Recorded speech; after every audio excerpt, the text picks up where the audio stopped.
Hello everyone, कैसे हैं आप। Welcome to my YouTube channel Tube Study 1981। आज हम सॉल्व करने जा रहे हैं क्लास 10 मैथ्स का टर्म 1 सितंबर 23-24 का क्वेश्चन पेपर, जिसका है सेक्शन बी सॉल्व करेंगे आज हम। प्रीवियस वीडियो में हमने इसका सेक्शन ए सॉल्व किया था, जिसका बहुत ही अच्छा रिस्पॉन्स आया। बहुत लोगों ने इसको पसंद किया है, क्योंकि ये वीडियो जो ये क्वेश्चन पेपर है ये फुली न्यू सिलेबस पे बेस्ड है। इसमें न्यू पैटर्न के अकॉर्डिंग ही क्वेश्चंस आए हैं। जो सिलेबस कट गया उसमें से कुछ भी नहीं है, जो आपके सिलेबस में है उसी में से क्वेश्चंस आए हैं। इससे आपको आपके पेपर का एग्जाम का पैटर्न पता चलेगा, किस तरह के क्वेश्चंस आएंगे वो पता चलेंगे, और आपकी प्रिपरेशन भी होगी, आपकी रिवीजन हो जाएगी। क्योंकि ये लेटेस्ट ही क्वेश्चन पेपर है, तो ये वीडियो आपके लिए बहुत यूजफुल होने वाली है। तो इस वीडियो को एंड तक जरूर देखिए। तो चलिए स्टार्ट करते हैं section B of term 1 maths question paper. The first question is if alpha beta are the zeros of the polynomial x square minus 16, then find the value of alpha beta, alpha plus beta, जो कि bracket में है। क्या बोल रहे हैं कि अगर कोई पॉलिनोमियल है जो कि है एक्स स्क्वायर माइनस 16, उसकी जीरोज हमें गिवन है जो कि alpha beta, and we have to find out value of alpha beta and alpha plus beta. तो कैसे सॉल्व करना है इसको, देखिए क्वेश्चन मैंने यहाँ दोबारा लिख दिया ताकि आपको इजी रहे, कंफर्ट रहे इसको चेक करने में। तो इसका सोल्यूशन क्या है, गिवन क्या है, पॉलिनोमियल गिवन है एक्स स्क्वायर माइनस 16। यहाँ से हमें क्या पता चला, पॉलिनोमियल से ए की वैल्यू 1 है, बी की वैल्यू बी की वैल्यू 0 है, सी वैल्यू है माइनस 16। ठीक है, alpha and beta the zeros, this is given to us. Sum of zeros क्या होता है, that is alpha plus beta किसके इक्वल होगा, माइनस बी अपॉन ए। तो बी की वैल्यू क्या है 0, तो ये क्या हो जाएगा minus 0 upon 1 is equal to minus 0। तो सम ऑफ जीरोस क्या है, माइनस 0 और 0। प्रोडक्ट ऑफ जीरोस क्या है, अल्फा बीटा क्या है, सी अपॉन ए के इक्वल होते हैं। सी वैल्यू है माइनस 16, ए वैल्यू है 1, तो प्रोडक्ट ऑफ जीरोस हो गया माइनस 16 ए।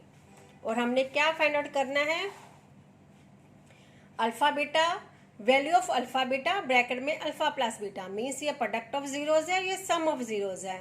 अब हमारे पास प्रोडक्ट ऑफ जीरोस भी है और सम ऑफ जीरोस भी है, हम वैल्यू पुट कर देंगे इसकी।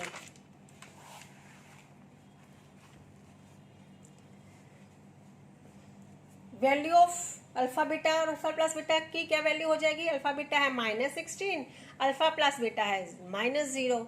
मल्टीप्लाई करेंगे, anything multiplied by 0 becomes 0, answer is 0। तो वैल्यू क्या आ गई, 0 आ गई। Now next question. Next question क्या है, Aruna has only ₹1 and ₹2 coins with her. Aruna के पास सिर्फ जो क्वाइंस है वो 1 रुपये और 2 रुपीज के ही हैं। If the total number of coins that she has is 50, और अगर जो नंबर ऑफ क्वाइंस है, टोटल नंबर ऑफ क्वाइंस है जो उसके पास है वो 50 है, और जो अमाउंट ऑफ मनी है उसके पास उन क्वाइंस को मिलाकर कितनी बन रही है, 75 रुपीज बन रही है। What type of graph is represented by above situation? इस सिचुएशन में किस टाइप का ग्राफ बनेगा, गिव रीजंस, और उसके लिए रीजन भी दीजिए कि आप कौन सा ग्राफ बताते हैं, कैसा बनेगा, उसके लिए रीजन भी बताइए। सो गिवन क्या है, total number of coins that is 50, amount of money given है ₹75। Okay, let the number of 1 rupee coin हम कंसिडर कर लेते हैं कि x है, and let of 2 rupee, number of 2 rupee coin हम कंसिडर कर लेते हैं कि 2 रुपी के कितने नंबर हैं, 2 रुपी क्वाइन के कितने नंबर है उसके पास, वो y होंगे, और 1 रुपी क्वाइन के कितने नंबर है वो हमने x लेट कर लिया। अकॉर्डिंग टू सिचुएशन क्या है कि टोटल नंबर ऑफ क्वाइंस उसके पास 50 है, it means x plus y is equal to 50, numbers को मैं ऐड करके 50 बन गया। और क्या है, अमाउंट ऑफ मनी 75 है, उसके पास 1 रुपी के क्वाइन है और 2 रुपी के क्वाइन है। तो 1 रुपी का क्वाइन x के साथ करेंगे तो x बन जाएगा, 2 रुपी के नंबर कितने हैं, y है, तो 2 रुपी के क्वाइन को अगर हम मनी में कन्वर्ट करें, ठीक है, 1 रुपी के पास x नंबर है, तो 1 इंटू एक्स हो गया, और 2 रुपीज के कॉइन्स क्या है, y नंबर है, तो 2 रुपीज की कितनी मनी उसके पास होगी, 2y मनी होगी, ठीक है। और टोटल मनी कितनी है, 75, तो x प्लस 2y हो गया 75। हमारे पास 2 इक्वेशंस आ गई। अब हम क्या करेंगे, on subtracting equation 2 from equation 1, equation 2 से इक्वेशन 1 को सब्ट्रैक्ट करेंगे तो हमारे पास y की वैल्यू आएगी 25, ठीक है। हमारे पास y की वैल्यू आ गई 25। अब इस वैल्यू को हम पुट करेंगे इक्वेशन 1 में। On putting y is equal to 25 in equation 1, x plus equation 1 क्या थी, x plus y is equal to 25, y की वैल्यू पुट करी तो x आया 25, ठीक है। अब x इज 25, y इज 25, दोनों की वैल्यू हमारे पास 25 आई है, दोनों की वैल्यू सेम आई है यहाँ पे हमारे पास। तो जब दोनों की वैल्यू सेम होती है, मान लो कि x 25, देखो मैंने यहाँ पे ग्राफ ड्रॉ करके दिया है, इसको ड्रॉ करने की नीड नहीं है, बस हमने बताना है कि किस तरह का ग्राफ बनेगा। तो ये ग्राफ बनेगा स्ट्रेट लाइन। क्यों बनेगा, देखो अगर x 25 है, y भी 25 है, तो बोल रहे ऐसी सिचुएशन में कैसा ग्राफ बनेगा, तो x और y हमेशा सेम होंगे। x अगर 15 है, y इज ऑल्सो 15, अगर x 5 है, y इज ऑल्सो 5, ठीक है। तो कैसा ग्राफ बनेगा, स्ट्रेट लाइन ग्राफ बनेगा। This type of value where x and y are the same, the graph represented is straight line. Straight line graph बनेगा y because both the values are same. जब भी दोनों value same होती हैं तो straight line graph बनता है। Okay, now next question.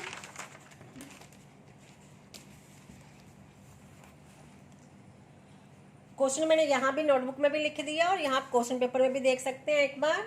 In a right triangle ABC, एक राइट ट्राइंगल है ABC, right angle at B, जो B पर राइट एंगल है, B पर 90 डिग्री का बना रहा है। If tan A equal to 1, अगर tan A की हमें वैल्यू दी हुई है जो कि है 1, then verify that 2 sin A cos A equal to 1। तो हमने वेरीफाई करना है कि 2 sin A multiplied by cos A equal to 1 हो जाए, ठीक है। We have to verify. I have written the question here again. Okay, you can check. तो एक ट्राइंगल ड्रॉ किया छोटा सा जो राइट एंगल एट B है, ठीक है। नाउ गिवन है tan A equal to 1 and tan किसके इक्वल होता है, साइन अपॉन cos, तो ये हो गया sine A upon cos A equal to 1। Cross multiply करेंगे तो sine A equal to cos A आ गया हमारे पास। फिर कोस को इस तरफ लेके आएंगे लेफ्ट साइड पे, तो sine A minus cos A किसके इक्वल हो जाएगा, 0 के। नाउ स्क्वेयरिंग बोथ साइड्स, इन दोनों साइड्स का हम स्क्वेयर करेंगे, तो sine A minus cos A whole square equal to 0 square. तो A माइनस बी बन गया, A minus b whole square के आइडेंटिटी लगाएंगे यहाँ पे, जो कि क्या होती है, sine square A minus 2 sine A cos A plus cos square A, क्या यही होता है, A square plus B square minus 2AB, 0 square means 0। अब ट्रिग्नोमेट्री में आपको क्या गिवन है कि sine square plus cos square किसके इक्वल होता है, 1 के इक्वल होता है। It is given in the book. तो अगर हम इसको ऐसे रीशफलिंग कर दें, sine square A plus cos square A minus 2 sine A cos A equal to 0 लिख सकते हैं, ऐसे इसको जी लिख सकते हैं। तो sine square A plus cos square A की वैल्यू हमने पुट कर दी 1, ठीक है, minus 2 sine A cos A equal to 0। अब minus 2 sine A cos A 1 इधर जाएगा, नेगेटिव हो जाएगा, तो हमारे पास 2 sine A cos A equal to 1 आ जाएगा, और यही हमने वेरीफाई करना था, ठीक है। Now next question, question number 24। Question number 24 क्या कह रहे हैं, Rahul and Ravi planned to play business board game in which they were supposed to use 2 dice।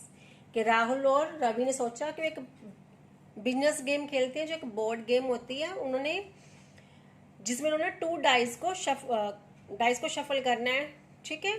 Ravi got first chance to roll the dice, Ravi को first chance मिला है कि वो dice को रोल करेगा। What is the probability that he got the sum of 2 numbers appearing on the top face of the dice is 8। क्या probability है कि जो डाइस का टॉप फेस होगा, ऊपर का फेस होगा, उस पर जो नंबर्स आएंगे, 2 नंबर्स आएंगे, क्योंकि दो डाइस को रोल करेंगे, दोनों पे एक एक नंबर आएगा, तो दोनों नंबर्स को मिलाकर उनका सम 8 हो जाए, इसकी क्या प्रोबेबिलिटी है। ठीक है, 2 डाइस को रोल करेंगे, दोनों डाइस पे जो टॉप फेस पे नंबर आएंगे उनका सम 8 होना चाहिए, उन सम नंबर का सम 8 होना चाहिए, इसकी क्या प्रोबेबिलिटी है। ठीक है, प्रोबेबिलिटी का फॉर्मूला आपको पता है, क्या फॉर्मूला होता है, number of outcomes upon total number of outcomes. तो यहाँ हमने क्या फाइंड आउट, प्रोबेबिलिटी क्या फाइंड आउट करनी है, probability that sum of 2 numbers is 8, किसकी इक्वल हो जाएगा, number of outcomes where sum is 8 upon total number of outcomes. अब डाइस को जब रोल करेंगे, टोटल नंबर ऑफ 2 डाइस को रोल करना है। ठीक है, तो टोटल नंबर ऑफ आउटकम्स कितने होंगे, 2 डाइस हैं, एक मान लो ये डाइस है, ये मैंने आपके लिए कर दिया है आपकी कंफर्ट के लिए, इसको आपने एग्जाम में नहीं ड्रॉ करना है, ये सिर्फ आपको समझाने के लिए है। वहां आपने सिर्फ इतना लिखना है, total number of outcomes is equal to 36 और 6 multiplied by 6 is equal to 36। 2 dice है, मैं आपको थोड़ा सा समझा देती हूँ। मान लो एक डाइस रोल, दोनों डाइस को रोल किया, ठीक है, तो दोनों पे क्या आ सकता है, 1 और 1 नंबर आ सकता है, दोनों पे 1 और 2 आ सकता है, 1 3 आ सकता है, जैसे दोनों पे 5 3 आ सकते हैं, एक पे 5 आ गया, दूसरे पे 3 आ गया, यहाँ एक पे 6 आ गया, दूसरे पे 1 आ गया, तो ऐसे मिलाकर टोटल आउटकम्स कितने बनते हैं, 36 आउटकम्स बनते हैं when we roll 2 dice together. ठीक है, अब number of outcomes where sum is 8, अब कि नंबर ऑफ आउटकम्स कि जब सम 8 हो जाएगा तो नंबर ऑफ आउटकम्स कितने होंगे, तो कौन कौन से हो सकते हैं, 2 6 हो सकता है, 3 5 हो सकता है, 4 4 हो सकता है, 5 3 हो सकता है और 6 2 हो सकता है। ये 5 नंबर ऑफ आउटकम्स हैं जहां सम 8 हो सकता है। ठीक है, तो हम प्रोबेबिलिटी के फॉर्मूले में इसको पुट कर देंगे। तो number of outcomes where sum is 8 कितना है, 5, टोटल नंबर ऑफ आउटकम्स कितना है, 36, तो 5 upon 36 is our answer, that probability that sum of 2 numbers is 8, that is 5 upon 36. Now second part of this question, what does this question say, Rahul got next chance। अब राहुल को next chance मिला है, what is the probability that he got the product of 2 numbers appearing on top face of the dice is 12। अब कह रहे हैं कि जब वो दोनों डाइस को राहुल टॉस करेगा, रोल करेगा, तो क्या प्रोबेबिलिटी है कि जो दो नंबर अपीयर होंगे उनका प्रोडक्ट, उनको मल्टीप्लाई करने पे हमें 12 आना चाहिए। ठीक है, फॉर्मूला हमें पता है, क्वेश्चन मैंने दोबारा लिख दिया यहाँ पे, टोटल नंबर ऑफ आउटकम्स फिर से 36 ही होंगे, यू कैन चेक, अभी हमने सॉल्व किया है इसको। तो number of outcomes that product appearing on top of the face is 12, कितनी बार 12 आ सकता है कि दोनों डाइस को रोल किया और दोनों डाइस के नंबर्स जो है उनको प्रोडक्ट कितना 12 हो जाए, कितनी बार हो सकता है, कितने नंबर ऑफ आउटकम्स हो सकते हैं। देखो 2 और 6 हो सकता है, 2 6 are 12, 3 4 हो सकता है, 3 4 are 12, 4 3 6 2। ठीक है, 1 के साथ कुछ नहीं हो सकता, 5 के साथ नहीं हो सकता, तो कितने आउटकम्स आए, 4, तो प्रोबेबिलिटी क्या हो जाएगी, 4 upon 36, that is 1 upon 9। probability that the number appearing on top of the face, product of number appearing on top of the face is 12, that is 1 upon 9। okay, now next and last question of this section B, a bag contains cards which are numbered from 2 to 90। एक bag है जिसके अंदर कुछ cards हैं, और उन cards कैसे number है, 2 to 90, 2 3 4 ऐसे 90 तक हैं, 2 से स्टार्ट हो रहे हैं और 90 पे एंड हो रहे हैं। A card is drawn at random from the bag, एक कार्ड को रैंडम ही इसमें से ड्रॉ किया गया है। Find the probability that it bears, probability find out करनी है कि it has a 2 digit number, के उस कार्ड पे 2 डिजिट नंबर होगा, इसकी प्रोबेबिलिटी हमने फाइंड आउट करनी है। ठीक है, अब देखो इसमें प्रोबेबिलिटी का फॉर्मूला तो वही सेम है, number of outcomes upon total number of outcomes. अब टोटल नंबर ऑफ आउटकम्स कितने होंगे, क्या है, ये 2 से स्टार्ट हो रहे हैं, नंबरिंग कैसे है, 2 to 90 है, तो 1 to 90 होता तो हम लिखते कि टोटल नंबर आउटकम्स 90 है, लेकिन अब 1 तो है नहीं इसमें, 2 से स्टार्ट हो रहा है, तो टोटल नंबर ऑफ आउटकम्स कितने हो जाएंगे, 89। ठीक है, अब number of outcomes when it bears 2 digit number, अब टोटल नंबर ऑफ आउटकम्स तो 89 है, ये हमने फाइंड आउट कर लिया है। अब नंबर ऑफ कितने नंबर ऑफ आउटकम्स होंगे कि 2 डिजिट नंबर होगा, टोटल 89 है। 89 में से 2 3 4 5 6 7 8 9, ये 8 डिजिट हम माइनस कर देंगे क्योंकि ये तो 1 डिजिट नंबर है, हमें 2 डिजिट नंबर की प्रोबेबिलिटी फाइंड आउट करनी है। तो 8 माइनस करेंगे तो क्या हो जाएगा 81।